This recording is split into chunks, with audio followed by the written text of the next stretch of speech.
take a cold hard look at the world now. Hold my hand out, got a plan now. I'ma help be the change cause I can now. Here I stand now, take my hand now. No pain, no gain, no shame. Work hard, play hard, okay. I think I... Hello kila OC Intrus at Leo Quiñones. Salamat sa inyong suporta mga kaprakti. Ang whey protein ay isa sa mga sikat o popular na supplements ng mga nagpapalaki ng katawan. Kailangan ba talaga natin ito? Oo at hindi. Oo, dahil ang protina ay may mahalagang ginagampanan sa ating muscle para lumaki ito. Pero hindi na natin ito kailangan kung sumasapat naman yung protein intake mo sa loob ng isang araw.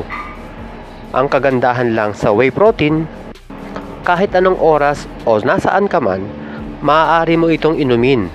Katumbas na hindi mo na kailangan magluto para sa iyong protein meal.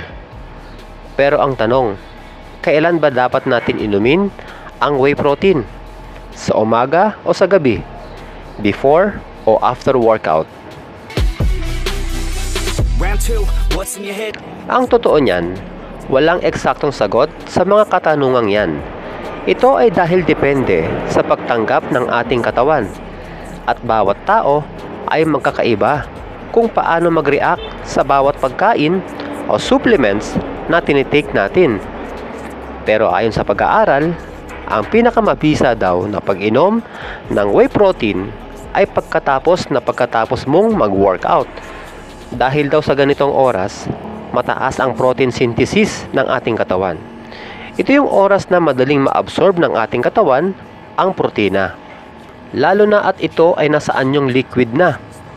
At meron din ginawang pag-aaral na kahit anong oras mong i-take ang whey protein, ay nananatiling epektibo pa rin ito. Ang pag-inom ng whey protein sa umaga, sa gabi, bago magbuhat, at pagkatapos mag-workout, ay nasubukan ko ng lahat yan. Subalit, ang pag-inom nito ng pagkatapos ng aking workout, ang napansin kong mas hiyang sa akin. Bagamat lagi akong may reserbang whey protein dito sa gym, hindi ako dito nakadepende. Ibig sabihin, kung alam ko na sapat yung dami ng protina ko sa araw na yon, hindi na ako umiinom ng whey protein.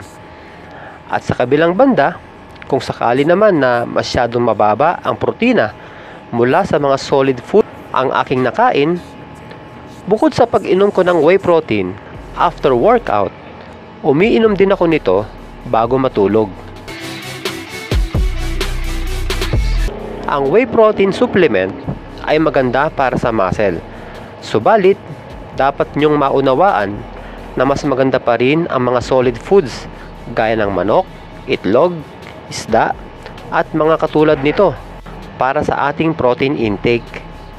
At trial and error kung anong oras mas effective sa inyo ang pag-inom ng whey protein. Nakatulong ba sa iyo itong video? Please subscribe, like, and share. At pakiclick mo yung notification bell upang lagi kang updated sa aking mga videos. Hanggang sa muli mga kaprakti, God bless! Turn it all around, put your mind in reverse. When everything hurts, go listen to these words. Your life on this earth has so much worth. You just have to find the right state of mind that works. Yeah. Give me a chance now to prove that you're